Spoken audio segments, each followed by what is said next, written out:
राधे राधे भक्तों, क्या आप सुबह उठते ही झाड़ू लगाते हैं? अगर हाँ, तो ये बात बहुत ध्यान से समझ लीजिए, क्योंकि झाड़ू केवल सफाई का साधन नहीं है, ये माता लक्ष्मी का प्रतीक मानी जाती है। शास्त्रों के अनुसार अगर गलत समय पर या गलत तरीके से झाड़ू लगाई जाए तो माता लक्ष्मी रुष्ट होकर घर छोड़ सकती है। तो भक्तों, अगर झाड़ू टूट जाए तो क्या करें? क्या टूटी हुई झाड़ू घर में रखना अशुभ है? प्यारे भक्तों, पुराने जमाने में बुजुर्ग डराते नहीं थे, सच बताते थे कि सुबह की झाड़ू सिर्फ मिट्टी नहीं हटाती, वो भाग्य की परतें खोलती है। इसीलिए जो लोग इसे हल्के में लेते हैं, उनके जीवन में परेशानियां अचानक आती है, बिना बताए, बिना चेतावनी।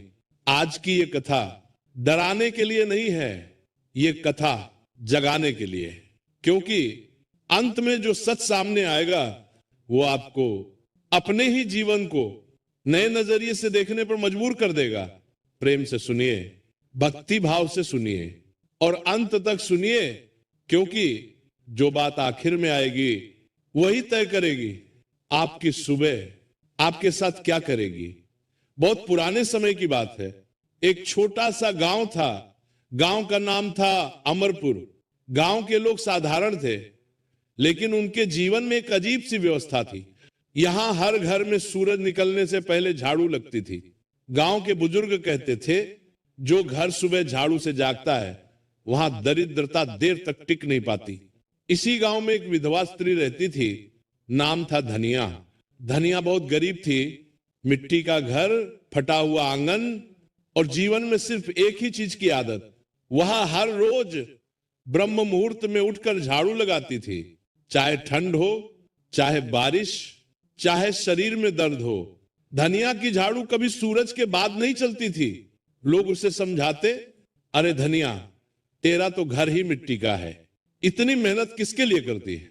धनिया बस मुस्कुरा देती और कहती, मैं झाड़ू घर के लिए नहीं लगाती, मैं झाड़ू अपने भाग्य के लिए लगाती हूं।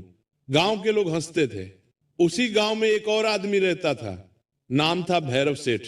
सबसे अमीर, सबसे घमंडी भैरव सेठ देर तक सोता। घर में झाड़ू दोपहर को लगती, और वो भी नौकर से।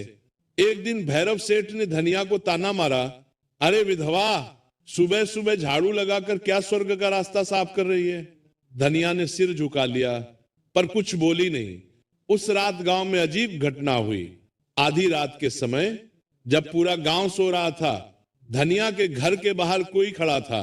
हल्की सी आवाज